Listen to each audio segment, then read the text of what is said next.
Welcome back to another video. Today we're discussing Eechto, one of the Spriggan 12 members. One of the weaker ones too, as he's only makes an appearance in one arc and is swiftly defeated and killed, of course. But his epithet, or his title, is called the Judge. He is the alchemist of the Spriggan 12, of course.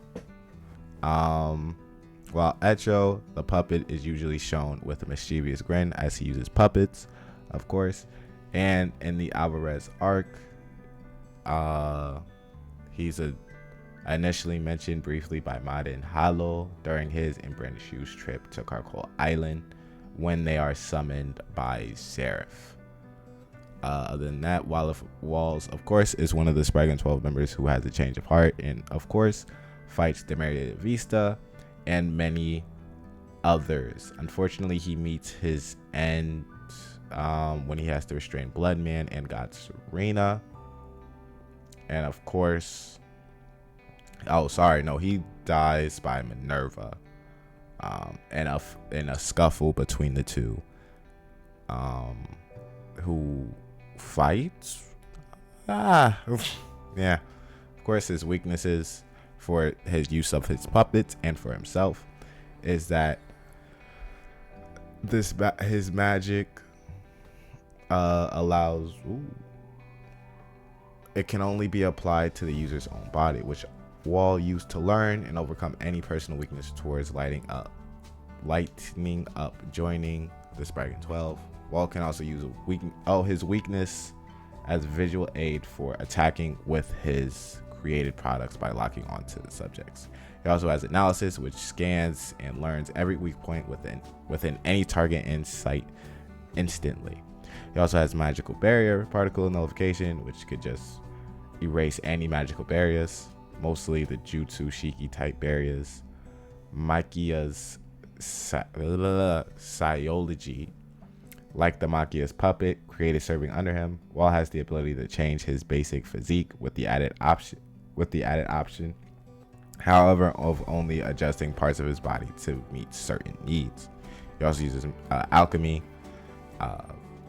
Thus, Wall is able to transmute various matter and elements to form weaponized constructs. So it allows him to create weapons, a super long distance antimatter cannon, magic cannon, which of course just allows him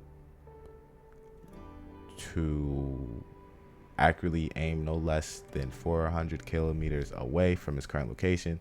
The size of the beam is enormous, and it was powerful enough to completely destroy Blue Pegasus magic bomber, of course. He has an assault mode, as he can use the Makias. Y'all could correct me in the comments, I ain't gonna lie.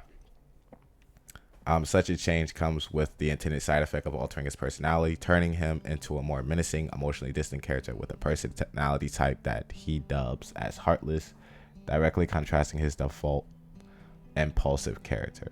He can also use magical confinement fusion, vortex assault in his assault mode, flight, missiles, anti-material laser, Ethereum.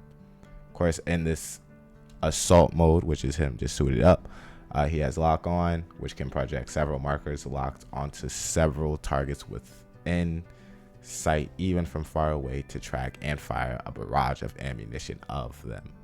Of course, he's an expert handyman combatant, and his main use, of course, is cannon, so he's an expert marksman. He uses his puppet by any means.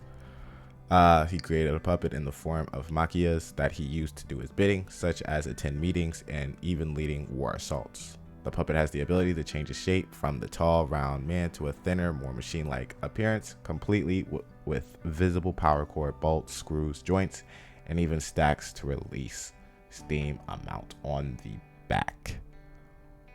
Yeah, of course, you have self-detonation and all the things that he can do. Just thrust onto the puppet. Other than that, they do have a true form, but it mostly does the same thing. It's just everything is ampled when the puppet is on his true form. Other than that, it's kind of it. I don't know who specifically liked him. He's just in the story for one arc. He's mostly wasted comparingly. But anyway, like, subscribe, and I'll see you in the next one.